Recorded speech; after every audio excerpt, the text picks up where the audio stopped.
우리가 앞에 그 사무엘상 4장 말씀을 보게 되면 이스라엘 백성들이 블레셋과의 전쟁에서 패배하였습니다. 패배도 그냥 패배한 것이 아니라 정말로 완전하게 패배하였습니다.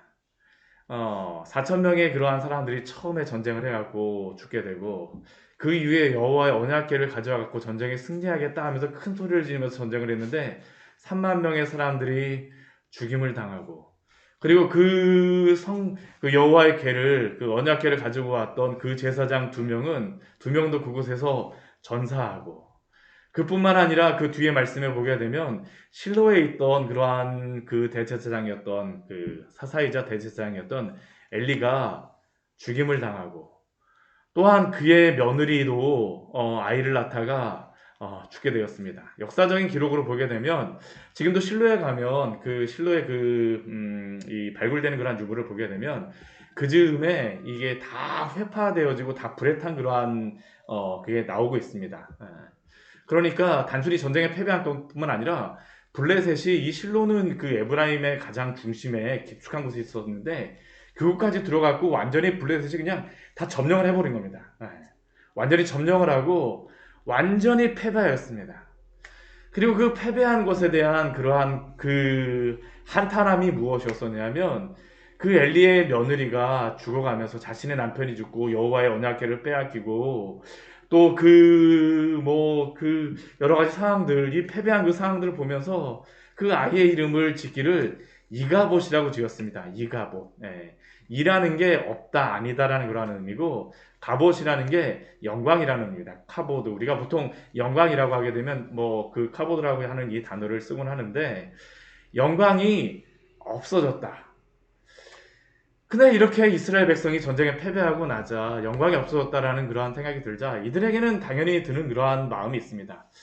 아니, 이 전쟁은 단순히 그냥 이스라엘과 블레셋과의 전쟁이 아니라 하나님과 블레셋과 그 신과의 그러한 전쟁. 오늘 말씀에 보면 이제 다곤이 나오죠. 다곤과의 그러한 전쟁이었었는데 그럼 하나님이 능력이 없어서 전쟁에 패한 것이 아니냐라는 게 바로 이 전쟁에 끝나고 난 다음에 그들이 가지는 당연한 마음이죠.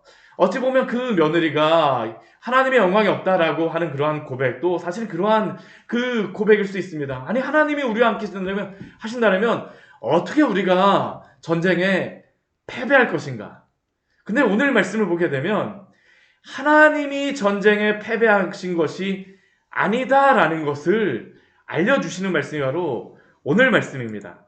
오늘 말씀을 보면 이 블레셋 사람들 전쟁에 승리하여서 얼마나 기뻤겠습니까? 하나님의 궤를 빼앗아 가지고 에벤에설스부터 아스도까지 한 50km 정도 되는 그러한 거리인데 여기를 올 때에 이 궤를 이 사람들도 메웠을 텐데 어떻게 어디 수레 같은 데다 이 사람은 가져왔을 수 있겠죠? 블레셋 사람들은 그것에 가져오면서 야, 우리가 전쟁에 승리하였다. 우리가 처음에는 굉장히 두려워했었는데 이스라엘 아무것도 아니더라.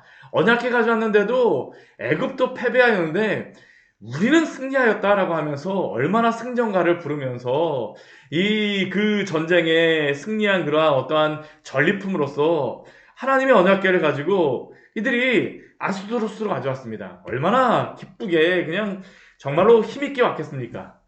그런데 그 자신들이 전쟁에 승리하였다라는 그 징표, 이 여호와의 언약궤를 그 자신들의 그러한 다곤 진전에 놓고 나서 우리가 승리하였다라는 표시가 바로 그겁니다. 우리의 신전에 여호와의 언약궤를 쪽에 하게 되면 우리가 승리하였다라는 그 표시로서 그것을 놔두었는데 어떻게 되고 있습니까? 오늘 말씀 보게 되면 2절과 3절 말씀을 보면 다곤의 신전에 하나님의 언약궤를 두게 되었는데 그 다음날 일어나서 보니까 아스도 사람들이 보게 되니까 다곤이 여호와의 궤 앞에 엎드러져서 그 얼굴이 땅에 닿았다라고 말씀하고 있습니다. 이 얼굴이 땅에 닿았다라고 하는 것은 하나님 앞에 굴복하는 그러한 모습이 바로 이 모습이죠. 얼굴이 땅에 닿은 그러한 다곤, 이것을 의미하는 것은 하나님이 전쟁에 패배하지 않으셨다는 겁니다. 비록 이스라엘 백성은 그 에벤에셀과 그곳에서 전쟁에 패배한 것처럼 보이지만 하나님은 이 블레셋에서 전쟁에 승리하셨음을 보여주십니다. 그러자 이 블레셋 사람들은 일단 그것을 보자 아니 그래 어떠하다 한번 무슨 일이 있어서 이렇게 지진이라든가 우리가 잘못 느꼈지만 넘어졌을 수도 있겠지 하면서 다곤을 일으켜서 자리에 세웁니다. 근데 그 다음날 되니까 어떻게 될까요? 다곤이 여호와의 언약궤 앞에 또다시 엎드러져 있고, 이번에는 엎드러진 정도가 아니라 머리와 두 손목이 끊어졌습니다. 이 머리를 베는 것은 전쟁에 승리한 것에 대한 그러한 표시였었죠. 다윗이 그 골리앗을 이기고 나서 그 목을 베었다라는 게 바로 그러한 표시입니다. 이 다곤의 머리가 그 머리와 두 손목이 끊어졌다라고 하는 것은 하나님이 사실은 전쟁에 패배하신 것이 아니라 전쟁에 승리하셨다라는 것을 보여주고 있습니다. 보여주고 있어요. 그런데 이 전쟁에 승리하심은 단순히 신적인 그러한 전쟁만을 의미하는 것이 아니죠. 오늘 말씀을 보게 되면 다곤이 이렇게 엎드러지고 나서 몸뚱아리만 남은 그러한 상태에서 그 다음 말씀, 우리 6절서부터의 말씀을 보게 되면 블레셋 사람들에게 임하는 하나님의 그 엄중한 손이 나오고 있습니다. 우리 6절 말씀 보게 되면 여호와의 손이 아스돗 사람에게 엄중히 더하사라고 말씀하죠. 엄중히 더하사. 무겁게 짓누르고 있는 것입니다. 그리고 그 무겁게 짓누른다라고 하는 것은 그냥 불안만 주는 것이 아니라 독한 종기의 재앙으로 블레셋을 치시는 것이죠. 흡사 애굽에 임하였던 그 재앙이 지금 이 블레셋에 임하고 있는 것입니다. 임하고 있어요. 그러자 이 아스돗 사람들이 이러한 상황들을 보면서 무엇이라고 고백하고 있습니까? 하나님의 그 궤를 우리와 함께 있지 못하게 할지라 그의 손이 우리와 우리 신 다곤을 친다라고 이들은 그 고백합니다. 근데 이게 참 재미있는 것이 무엇이냐면 이들이 자신도 친다라고 하지만 누구도 친다라고 그들이 말하고 있습니까? 다곤도 친다라고 이야기하죠. 다곤. 네. 원래는 이들이 전쟁에 승리하였으면 우리의 신 다곤이 승리를 주었다라고 하게 되면 이들은 무엇을 해야 됩니까? 신 다곤이여 우리를 구원하소서라고 고백을 해야 되는데 이들은 오히려 우리의 신 다곤을 친다라고 하는 것이 이들의 고백입니다. 이들이 이제 뒤에 보게 되면 이 언약궤를 우리 8절 말씀에 보게 되면 가드로다 옮겨가게 되는데 가드로다 옮겨가는 이유는 두 가지입니다. 자신들을 독한 종기로부터 보호하는 것이고 또 하나는 다곤을 보호하기 위함입니다. 다곤을 보호하기 위함이죠. 이 우상의 허망함이 바로 여기에 드러나 있는 것입니다. 우상이 자신들을 구하여주고 승리케 하였다라고 그들은 믿고 철석같게 믿고 그렇게 즐거워하였지만 그들의 신 다곤은 스스로를 일으킬 능력도 없을 뿐만 아니라 그들을 구원하지도 못하고 스스로도 구원하지 못한다라고 하는 것이 바로 우상이죠. 이 세상의 우상이 바로 그것 아닙니까? 오늘 그 말씀에 보게 되면 다곤이 나오고 있지만, 그러나 이 세상에 많은 그러한 그 문화재, 그 신전, 신의 모습들, 우상들을 만들고 있지만, 그러나 그것들을 왜 문화재로 만들었겠습니까? 신이 자신을 보호하지 못하기 때문이죠. 우상의 허망함입니다. 근데 오늘 말씀 보십시오. 하나님은 스스로 하나님의 그러한 전능하심을 드러내는 것이 바로 오늘 말씀입니다. 하나님이 어떠하신가를 이 다곤과 비하여서 우리에게 분명히 보여주시죠. 그리고 이 아스돗 사람들은 자신들에게 이러한 게 있으니까 그래 이번에는 가드로다 한번 이 언약궤를 보내자. 가드는 괜찮을 거야 하면서 이 언약궤를 보냅니다. 처음에 가드는 이것을 받아줍니다. 근데 가드 성의 이 블레셋의 5성 중에 이 두 번째 이제 가드로다 옮겨가게 되어지는데 가드로다 옮겨가게 되어졌을 때에도 동일한 그러한 하나님의 그러한 심판의 손길이 있죠. 우리 9절 말씀 보게 되면 여호와의 손이 큰 환난을 그 성읍에 더하셨다라고 말씀하고 있습니다. 그래서 독한 종이가 나게 하셨습니다. 가드도 예외 없습니다. 하나님의 그 능하신 손은 하나님께서 이 블레셋에서 하나님이 전쟁에 승리하시는 것을 보여주시는 것이죠. 결코 하나님의 전쟁에 패배하신 것이 아닙니다. 그러자 이번에 가드가 어떻게 합니까? 이 자신들에게 이 독한 종기가 일어나니까 이번에는 어디든지 이제 보내야 됩니다. 그러니까 가장 가드에서 가까운 그러한 성읍이 어디였었냐 하면 이 에그론입니다. 이 아스글론하고 그 뒤에 성에는 그 다른 그 블레셋의 다른 성에는 여기서부터 떨어져 있기 때문에 보내지 못하지만 가장 가까이에 있던 그러한 에그론에 이 여호와의 언약궤를 보내게 되어지는 것이죠. 5선 중에 3곳에 이제 가는 것입니다. 그러자 이제 에그론은 어떻게 할까요? 이 사람들이 언약궤가 오는 것을 보면서 이번에는 그냥 이 사람 그 여호와의 언약궤를 우리에게 보내서 우리 백성이 죽게 된다라고 이 이야기하는 겁니다. 서로가 서로 이 언약궤를 받지 않겠다라고 하는 것이 바로 이 블레셋의 모습이죠. 예. 그들이 스스로 구원할 수 없다라는 겁니다. 그들의 신도 구원할 수 없어요.